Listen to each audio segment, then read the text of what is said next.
Ātri un ērti pārvalda pakalpojumus pašapkalpošanās portālā Manai videi.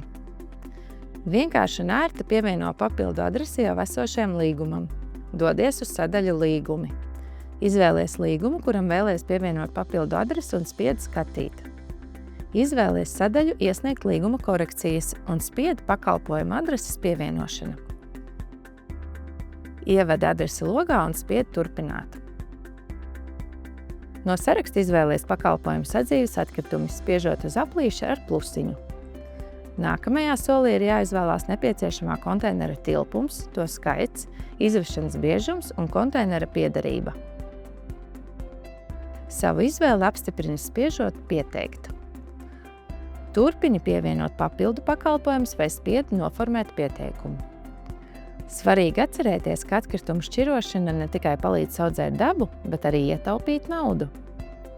Izvēlies savas adreses tipu, vai tā ir privātā māja, komerctelpa vai kāds cits veids. Ja tu kompostē atkritumus vai izmanto publisko šķirošanas konteineru, atzīmē to. Tad vari doties tālāk. Izlasi līguma nosacījumus un tad atzīmē, ka esi tiem piekritis. Tad varēs izvēlēties līguma sagatavošanas un parakstīšanas veidu.